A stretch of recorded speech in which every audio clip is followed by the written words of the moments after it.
I think they do come as a surprise. We saw a couple of weeks ago a lot of momentum behind Penny Mordaunt, who's just been knocked out by Liz Truss for second place. And that was the real competition here. We always pretty much knew that Rishi Sunak was going to go through. It was a question of who ended up coming in second. And I think Liz Truss has pulled off something quite remarkable in getting that second place result.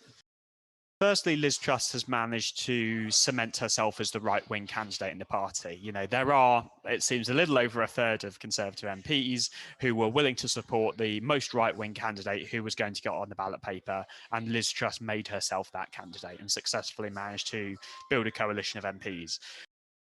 I mean, I think the way I'd characterise the race at this stage is that Liz Truss starts in the lead. Polling that we've seen of the 160,000 Conservative members over the past week have shown that in a head-to-head race between her and Rishi Sunak, she's currently ahead.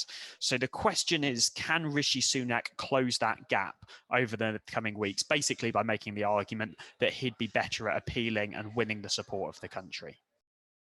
Yeah, what we've seen from polling so far has pretty consistently shown that voters do prefer the idea of a Rishi Sunak-led government to a Liz Truss-led government. An example of this is we had television debates between the candidates very recently, and after those debates were done, we went to a sample of the public and we asked them to watch the debate and we asked them to say who they preferred.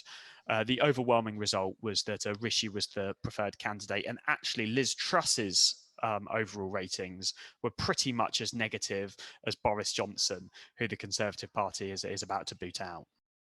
It isn't going to be members of the public who are deciding the next Prime Minister in Britain. It's going to be around 160,000 members of the Conservative Party. They're much more likely to be right-wing, particularly on economic issues. They're less likely to care about climate change. They're more likely to care about immigration than other members of the public. They're more likely to be old, they're more likely to be wealthy, and they're more likely to be male.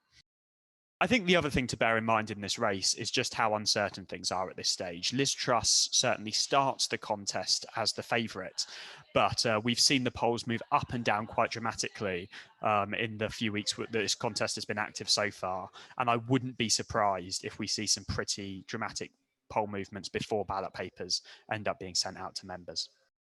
So last time we had a Conservative leadership election, it was pretty obvious. The biggest problem facing the country was getting Brexit done. The Conservative Party needed to elect a leader who was best able to get Brexit done. That candidate was obviously Boris Johnson. This time's a bit trickier because there's a big argument about what exactly it is the Conservative Party in modern day Britain should be standing for. And I think, you know, given that the party doesn't seem to have a firm answer to that question yet, it's very hard to see how this campaign is going to play out.